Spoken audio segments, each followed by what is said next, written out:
ഒരു തൈ നടാം ഒരു കോടി വൃക്ഷവൽക്കരണം എന്ന ക്യാമ്പയിൻ്റെ ഭാഗമായി ഇപ്പോൾ സ്കൂളുകളിൽ നടത്തി വരുന്ന ഒരു ആക്ടിവിറ്റിയാണ് ചങ്ങാതിക്കൊരു തൈ. അപ്പോൾ ഞങ്ങളുടെ സ്കൂളിലും ഇന്നായിരുന്നു ആ ഒരു ദിവസം. കുട്ടികൾ തൈച്ചെടികൾ വീട്ടിൽ നിന്നും കൊണ്ടുവന്നിട്ടുണ്ടായിരുന്നു.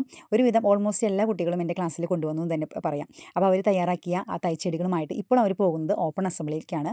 എന്ത് രസകരമായ പ്രവർത്തനങ്ങളാണല്ലോ ഇപ്പോഴെല്ലാം. ഞാൻ പഠിച്ചിരുന്ന കാലത്ത് text book, note book, text book, അതിൽ വിട്ട് വേറെ ഒരു ആക്ടിവിറ്റീസും ഉണ്ടായിരുന്നില്ല. എന്നാൽ ഇപ്പോൾ ധാരാളം കുട്ടികൾക്ക് അനുഭവങ്ങളിലൂടെ പഠിക്കുന്നതിനുള്ള ധാരാളം അവസരങ്ങൾ അവർക്ക് ലഭിക്കുന്നുണ്ട്. അങ്ങനെ നമ്മുടെ കുട്ടികൾ വരിവരിയായി ചിലർ പൂച്ചെടികൾ, ഇലച്ചെടികൾ അങ്ങനെയൊക്കെ കൊണ്ടുവന്നിട്ടുണ്ട്. അതുപോലെ തന്നെ വേപ്പ്, ഔഷധ സസ്യങ്ങളൊക്കെ കൊണ്ടുവന്നിട്ടുണ്ട്. അങ്ങനെ ഓപ്പൺ അസംബ്ലിയിലേക്ക് അവർ ചെന്നു.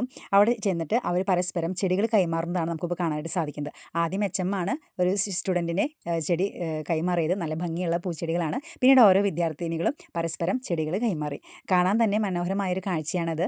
അപ്പോൾ എന്തായാലും കുട്ടികൾ അവരുടെ സ്കൂൾ ലൈഫ് മാക്സിമം എൻജോയ് ചെയ്യട്ടെ. അതോടൊപ്പം കൃഷിയിലേക്ക് ഇറങ്ങി ചെല്ലാനും അവർക്ക് സാധിക്കട്ടെ. Thanks for watching.